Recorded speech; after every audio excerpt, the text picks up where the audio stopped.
Fala, meus amigos, se você é mais um dos milhões de brasileiros que se encontram em situação de superendividamento sem saber mais o que é prioridade ali no meio das contas, se paga uma, se paga outra, você está no lugar certo. Eu quero te apresentar a lei do superendividamento recentemente aprovada e como é que ela pode ser utilizada de maneira positiva na tua vida.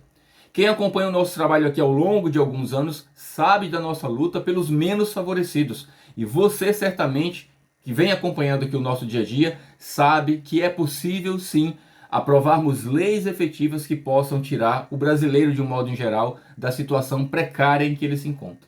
É necessário para isso que a gente faça de verdade a política pública. E para isso, nesse momento, aqui pela Paraíba, me encontro como candidato a deputado federal para ter mais força lá no Congresso Nacional em representar cada um de vocês. Quem já acompanha o nosso trabalho sabe do que a gente vem trazendo todos os dias nesses últimos anos.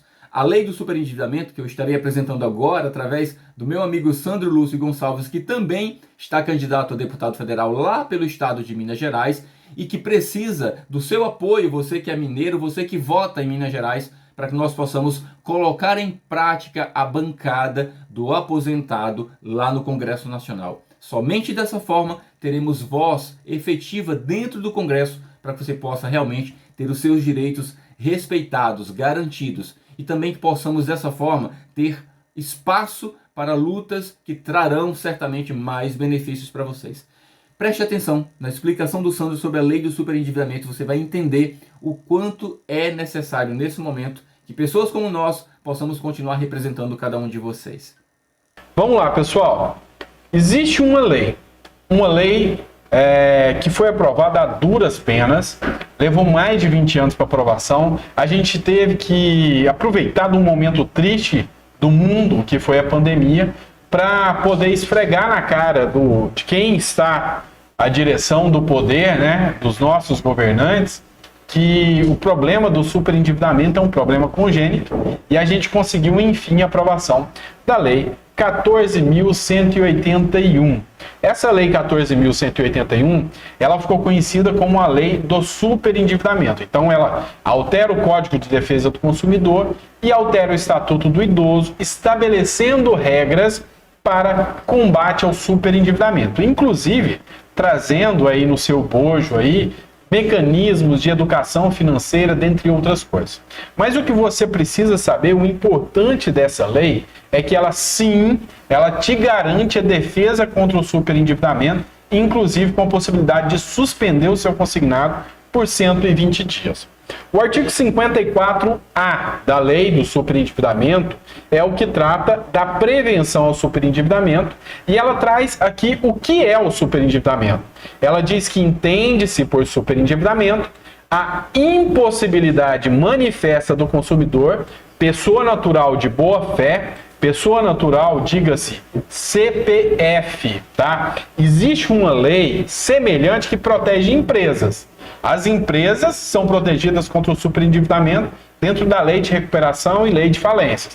Essa lei faz o mesmo papel, então ela alcança a pessoa física, é o CPF mesmo, tá bom? Vem comigo.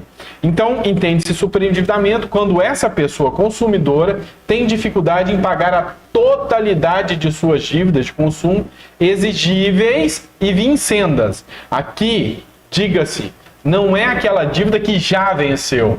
As dívidas que ainda vão vencer. Você assumiu o compromisso, mas não está conseguindo. Você está perdendo o seu mínimo existencial. Ainda vai vencer. É o consignado, é o cartão de crédito, é tudo isso que vai chegar. Essas entram aqui, tá? Independentemente da modalidade, entra aqui, desde que ela não comprometa o seu mínimo existencial. Ou seja, você tem que ter garantias de dignidade, não pode ter uma situação que, por exemplo, a sua dívida, ou você paga a dívida ou paga medicamento. Aí, nesse caso, tá violando o seu mínimo existencial, tá? Então, superendividamento é qualquer coisa que você deve que você não tem nem dignidade, nem um mínimo de dignidade. É isso que a lei fala. Mas tem mais coisa aqui. As dívidas referidas no parágrafo 1º, qualquer tipo de dívida, englobam, presta atenção que isso aqui vai ser importante para vocês, quaisquer compromissos financeiros. A lei foi clara. Meu amigo, tô devendo imposto. Serve? Serve.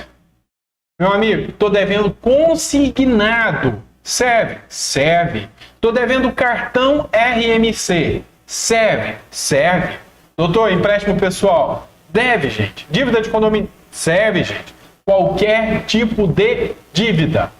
Com únicas três exceções que a própria lei te trouxe aqui. Ela fala que não se aplica, o disposto nesse capítulo, não se aplica ao consumidor cujas dívidas tenham sido contraídas com fraude ou má-fé.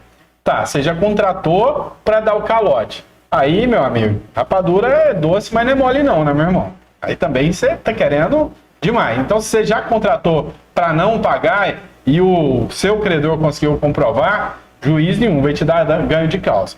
Segunda situação, sejam oriundas de contratos celebrados dolosamente com o propósito de não realizar o pagamento, ou decor de aquisição ou contratação de produtos de serviço de luxo ou de alto valor.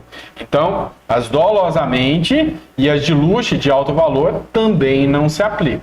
E tem mais duas exceções aqui. Uma, dívidas com garantia de dívida real, tá? Que é enfiteuse, fiança, esse tipo de dívida, você também não está protegido. E também as de imóveis, tá? De financiamento imobiliário e financiamento rural. Só essas que não entram. Então, se não está nesse rol, a dívida de caloteiro, você entrou já sabendo que não ia pagar e eles vão conseguir comprovar. Se não é esse caso, ou se não é de imóvel, que você usou para comprar seu imóvel, nem crédito rural e nem garantia real, qualquer uma. Cartão de crédito? Sim. Consignado? Sim. Tá? Essa é a regra aqui. E o que vocês têm que perceber aqui, tá? Ó, ela é separada em dois capítulos, tá? Tem um capítulo que fala da tentativa de conciliação. Como que você vai fazer? Você tem que fazer um laudo aqui, tá? Você vai pegar todas, mas todas as suas dívidas, com exceção daquelas que eu falei que não estão aqui na regra. Você vai pegar todas essas dívidas, vai juntar todas, vai mandar chamar todos os seus credores, ou seja, todo mundo que você deve, banco, plano de saúde, qualquer um, tá? Que você deve. Você vai apresentar uma proposta de pagamento para pagar em 5 anos, tá? 5 anos, de forma que você vai preservar o seu mínimo existencial. Doutor Sandro, quanto que é esse mínimo existencial? Tem valor? Não tinha, mas o titio Guedes acabou de trazer. Eu vou te explicar aqui agora o que vai ser, tá? Então, todas essas aqui entram, e é como eu disse, aquelas dívidas de garantia real, financiamento imobiliário e crédito rural não entram. Só essas, tá bom? Último ponto que você precisa analisar dessa lei. Você fez a proposta, teve o período de acordo. Teve algum que não quis fechar acordo com você, tá? Algum não quis fechar acordo. O que acontece? Agora você vai entrar na segunda fase aqui da lei, que já é o período que a gente chama de litigioso, ou seja, deu briga, deu ruim, mas vem comigo. Se chegar aqui e não tiver êxito na conciliação, qualquer credor que não apresentou, o juiz vai apresentar um pedido separado e nesse caso aqui, ele vai receber por último, tá? Por último. E dentro desse período de pagamento aqui, o juiz, de acordo com o parágrafo 4º do artigo 104b, fala que vai ser recebido em 5 anos, tá? Ou seja, se você apresentar uma proposta e na conciliação todo mundo fechou e alguém não quis, esse que foi pro litigioso só vai receber depois dos 5 anos que você pagou. E mais em 5 anos, ou seja, ruim para ele. Vai ser 10 anos para receber. E o melhor de tudo, você consegue aqui, ó, tá aqui, ó, parágrafo 4º, 180 dias para começar a pagar, tá? 180 dias para começar a pagar. Mas, entretanto, todavia, contudo, como para o pobre sempre tem que ter dificuldade, a lei se tornou realidade, ela veio, nasceu, mas, infelizmente, o senhor Paulo Guedes, atendendo a pedido de banqueiro, editou um decreto totalmente inconstitucional, tá? E eu estou falando com vocês do decreto 11.150. O que esse decreto fez? Ele falou muito mais do que a lei. Veio um decreto para eliminar o poder da lei. Totalmente inconstitucional. E vem cá comigo. Ele é tão inconstitucional, mas tão inconstitucional, que ele estabeleceu aqui, só para que você entenda, o valor do superendividamento. E olha só, para o Paulo Guedes, você consegue sobreviver com 25% do salário mínimo. Ou seja, R$ 303 por mês te dá dignidade para ter saúde, educação, moradia, lazer, transporte. R$ 303 te dá o mínimo existencial. Você é burro, para não falar o pior, tá? É mau caráter uma medida dessa. E é inconstitucional, totalmente inconstitucional, tá? Então, segundo qualquer um, se você pagar todas as suas dívidas e ainda sobrar R$ 303 por mês para você, livre para comprar remédio, para pagar aluguel, para comprar comida, você está bem na fita e, segundo o Paulo Guedes, você não tem direito a pedir a revisão das suas dívidas. E o pior de tudo, olha o tamanho do mau caratismo. Não bastasse tudo isso, a lei falou, são só 3 situações que não entram aqui. Ela trouxe ainda no decreto falando que não vai computar aqui as dívidas que são relativas a financiamento imobiliário, já é o que a lei falou, decorrente de empréstimo e financiamento com garantia real, a lei já falou, decorrente de contrato de crédito e garantia por meio de fiança, a lei já falou, e crédito rural. Até aqui tudo bem. Daqui para baixo é tudo invenção do Paulo Guedes, sem ter passado por lei. Então ele incluiu o BNDES, tirou da lei, tá? Ele falou que dívida que você foi lá e renegociou, você não pode mais, tá? Se você já renegociou a dívida e não está conseguindo pagar, agora você não pode pedir mais a revisão. De tributos e despesas condominiais, também não existia na lei. Isso aqui é ilegal, imoral e inconstitucional. Decorrente de operação de crédito consignado, isso é imoral e ilegal, tá? Decorrente de operação de crédito, antecipação, desconto, cheque, endosso, ou seja, tudo que é para proteger banco, o titio Paulo Guedes veio defender. Ah, doutor Santos, você está sendo político aqui. Não estou não, eu estou falando a realidade com você. A verdade tem que ser dita. Quando faz para ajudar a população, a gente tem que estar aqui para parabenizar. Mas quando faz para prejudicar a população, ah, meu amigo, eu não tenho medo de falar. Foi sem vergonha mesmo. Me desculpe se você é apoiador dele ou não, mas foi uma jogada sem vergonha. Mas, calma, tem alguém aqui para te defender. E não é o Chapolin Colorado. Somos nós.